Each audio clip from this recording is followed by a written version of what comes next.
going on, guys? Welcome to another Lowrider Blvd video. This is another episode of Blvd Classics. Today we have Jorge Mestizo. He's going to show us his 1964 Impala. How you doing, Jorge? All good, brother. All right, man. So tell us a little bit about your 64 Impala, man. Like, what made you choose a 1964? Well, it's the year I was born, so that was the easy part. Right. And then, I always wanted a 64, and then came up on the convertible. Convertible, when I got this, were not in fashion and play or whatever. They weren't popular. Mm-hmm. I know some clubs that if you had a convertible, you couldn't even be in the club. Oh, wow. Yeah, they didn't want convertibles, where now, as you see, everybody wants a convertible. Yeah. Everybody's striving to get a convertible, no matter what kind it is, what car or whatever. If it's a convertible, man, you're like another level. Right. So. Having a hardtop and getting the convertible was like moving up to Yeah. So I Yeah. think I was a little bit ahead of the game back then. you know? So, Yeah. How long ago did you pick it up, or how long ago have you had the car? since '94, so it's 31 years. Okay. Yeah, 31 years. And the paint job, pretty much 31 years. Yeah. And I've wanted to paint it different color here and there, but when it's like sunny, Yeah. and it's outside, it just like pops. What color was it before? It was like a orangey, I want to see a Chevy orange red, and nothing wrong with it before. It's just Carl Candyman Maldonado, offered me a deal on the paint job. He needed a little bit of something. I didn't really need a paint job, but the deal he offered me, I couldn't pass up. Yeah. And it took him 3 months to do it in the garage. And I was over there every weekend helping, sanding, whatever I needed to do. Yeah. But we took it all apart. Oh, okay. Yeah, we took it all apart. You saw the pictures. I've seen your car around before, and I was just like, I just never believed that it was a 30-year-old paint job, man. Yeah. And I've done some pinstriping, but I made it when they did it, I want it subtle. I don't want nothing like that you could see it across the street. I don't want that, because then it takes away from the car. Yeah. So I just, nice little pinstripes on skirts. I am not doing the skirts right now, because when I do the Supremes, I like to show the whole wheel. Okay. That's why, and especially when I drop it. Yeah. Those are the Supremes you're running right now? What Correct. size are those? 14.6 reverse. Okay. Yeah, OG Supremes. So, and just on some Remington radials, but these ones say Lowrider radials. I noticed that. They come out of Houston. Oh, okay. Yeah, some guy had them done for his shop that way. Yeah, because I was almost going to buy the ones that said Remington, but then when I saw these that said Lowrider Radio, I ordered them from his shop and he sent them out to me.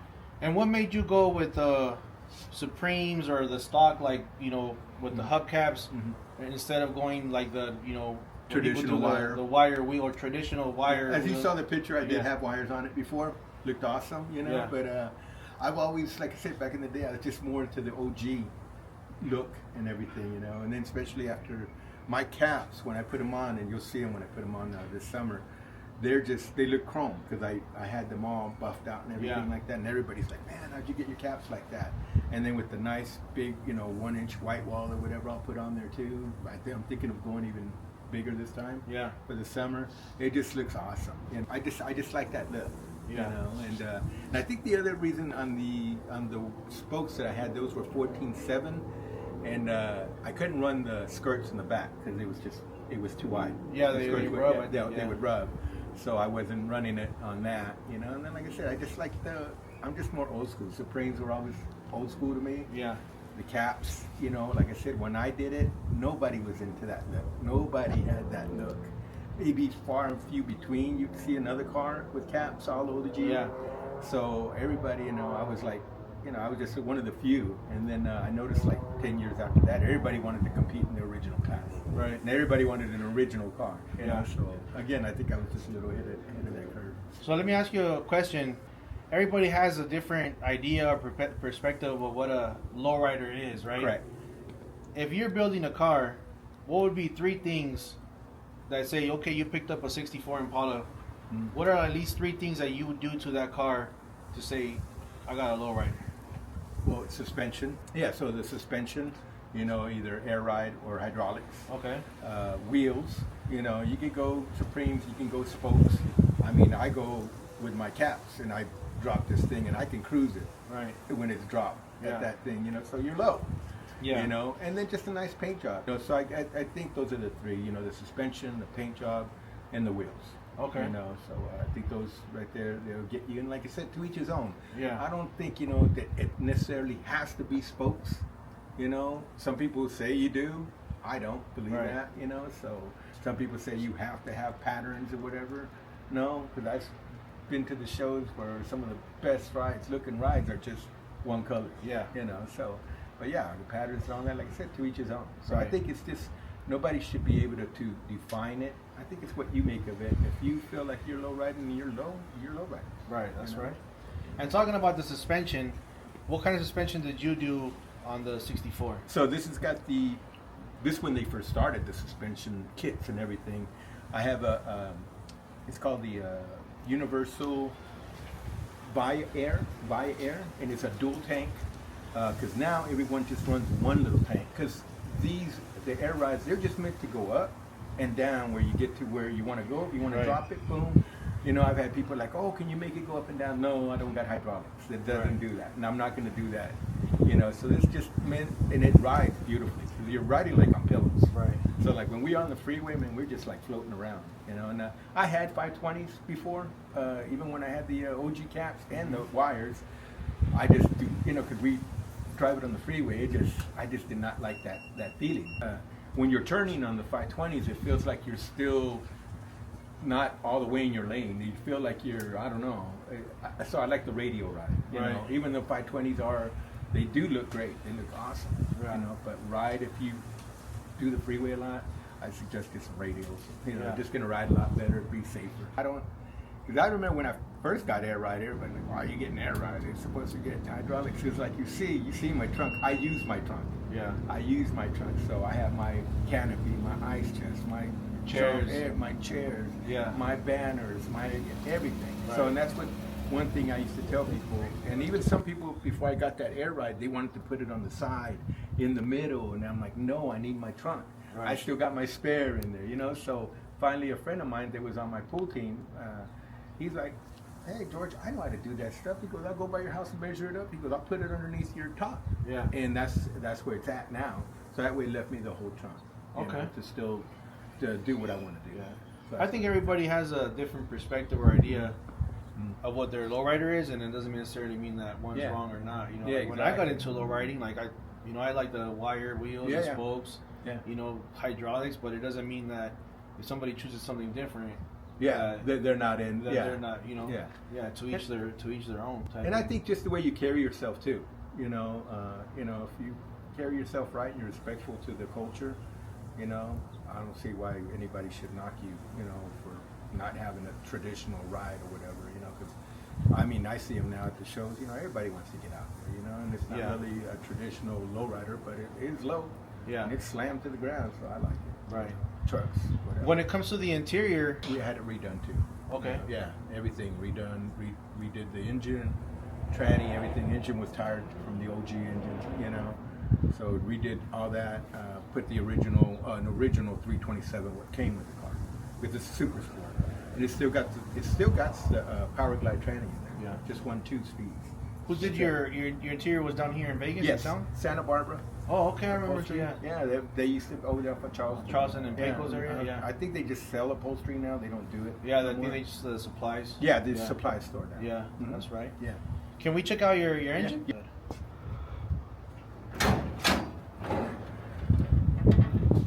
You said it's a 327. Mhm. Yeah, and then I just redid put a air cleaner on it. I have the original with the horn tube on it, Uh-huh. but it wasn't letting the engine breathe right, you know. So I did that. Nice two-row aluminum radiator. I still got the electric fan if I need it. My little siren, you know. We're getting the AC redone, you know, because it just got AC. Okay. So we're getting that redone, and you know, got my little, what do they say, just display thing, just try to the overflow. Yeah. All these are just accessories, you know, accessory. Yeah. You know, so. I like how you have that little Yeah. plaque right there on your engine too. So yeah. Yeah. Our other members, I think one of our other members has it here, and another member has it another way. So I just right there. That used to be where my compressor was. So for now, I just put it there. What would you say is your favorite thing about this car? It's the way it looks, but the way it runs. Yeah. I mean, it runs great. You You know, we take it on the freeway all the time. We take it on trips. I have all the confidence in it. You know, I ride with confidence because I always, no matter if I just did a show last week and I'm doing one this week, I go through it again. I go through all my fluids, all my belts, everything. I just make sure everything's in good working order. Yeah. Like one of my sayings is this: is if you want something to take care of you, you need to take care of it.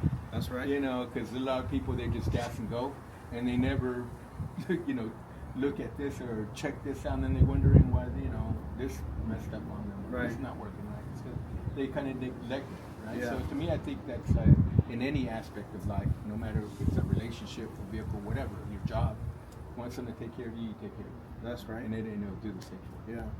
What kind of reaction do you get from people when you drive the car? Maybe like, you know, the car's been around for like over 30 years with that paint job. Mm-hmm. Do they still remember that car, or they tell you like? Know, some of the older guys do, you Yeah. know, but then the ones that don't know it, you know, especially the older gentlemen on the streets and the lights. Yeah. I remember when I had that car, and they you know, awesome to them, you know, for them remembering stuff like that, Yeah. you know, and you know, or you get that like, how much, you know, you sell it for? No, we're blessed that we're not in that where we have to sell our car. Yeah. So this is a car that you plan on keeping, maybe like passing down to your family, or is it something that you would never consider selling? No, I wouldn't consider selling. There's no need to, you know. So I'm just gonna keep it, and I'm gonna ride it as long as I can ride it. Yeah. You know? So if the good Lord blesses me with some more years of cruising, I'm for it. That's right. And that's it. And then, you know, whatever, you know, you can't take it with you, like they say, you know. So yeah, enjoy it while you're right. still around. Right? That's right. What's something that maybe, I don't know, like an accessory or something about the car that maybe people overlook or don't notice when they first look at see the car? That's a good one. I don't know. I just, you know, I'm attention to detail.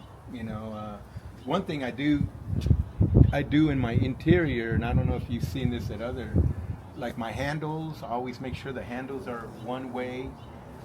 Just make sure everything's nice and clean. I think some people don't really appreciate how much time we spend on keeping it the way it is. Because, like I tell people, you know, I go, please don't touch the car, because our hand oils are, you know, we can't just wipe it off. I have to literally wax it off. Yeah. Again, you know, so I don't think they appreciate that, you know, the aspect of it, what we go through to get it looking nice and shiny, right. and everything, and the work we put into it before we get to the show, you know, so. I think that talks a lot about, because one of the things, I don't know if I asked you already, but I was going to say, you know, the paint job has over 30 years, and it still looks like it just got done. Right. You know, so when you're talking about like how you take care of it and all that kind of stuff, I think that just basically answers the question of how you keep it so long looking so good, you know? Yeah, I think I've only washed it maybe 4 times. Oh, really? Since it's gotten painted, yeah. No way. Yeah, because you just, you know, you keep it, you know, you keep it nice and, you know, you dust it off with your dust mop. I have some, you know, some good, you know, waxes and spray waxes. They got this one, it's like waterless car wash. Yeah. It literally washes your car without having to get it wet. Yeah. You know, I think the last time I washed this was in 2016, and that's because we got caught in the rain. It was a day like this. We went to a car meet. Didn't really pay attention to the weather forecast. Yeah. And all of a sudden, before you knew it, looked up and the sky opened. And we drove all the way from Charleston and Commerce. I don't know if you remember that shop, American Restoration. That guy, he used to restore all kinds of like Coke machines and all that. Oh, okay. I forget his name, but It was a TV show, yeah, right? TV show, right? Yeah. So he used to have car get-togethers at his shop Yeah, right there. yeah. And so that was the one we went to, and we got caught in the rain, you know, and came home, and I think that was the last time I washed it literally, you know. Yeah, like an actual car wash. Yeah, because I had to, you know, had all that dirt and everything on it, you know. And again, a car wash with this is just not a car wash. It's gonna. She already knows it. If I'm out here, I ain't going in there for another 3 hours, you know. Because after that, then I wax it and everything else. And like I said, I don't think people appreciate that aspect of it, of the time that we put in. Yeah. You know, and that's why we're like, please don't touch the cars, or, you know, rub your belt buckle on it or your watch. Right. You know, people, you know, just kind of, you know, they don't, you know, I don't know, not careless, but they just don't really see that. You know? Yeah.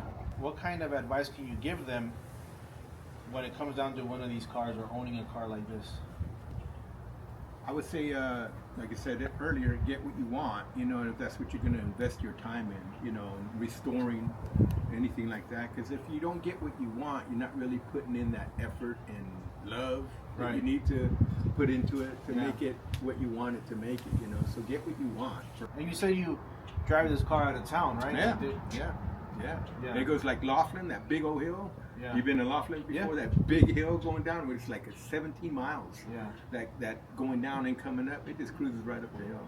You know, it's 1, 2, and I mean, when we went, we went in she was following me in the Camry, and you know, I had to kind of like slow up. Even when we went to LA, coming up El Cajon Pass, the Jeep couldn't keep up with me.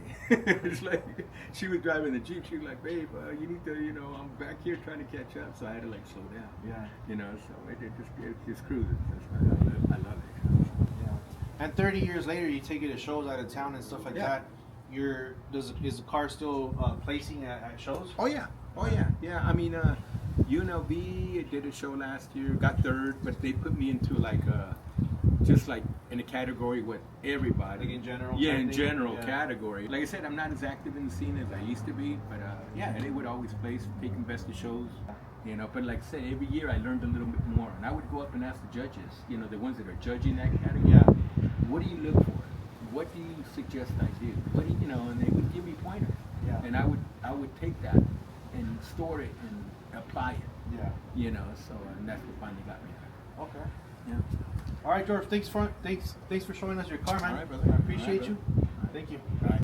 All right, guys. Thanks for watching another episode of Blvd Classics. This was George from Mestizo 64. Thanks for watching. If you guys like what you saw, make sure you guys like, subscribe, drop me a comment, let me know what you guys think. Turn on the notification bell to make sure that you don't miss any of these videos.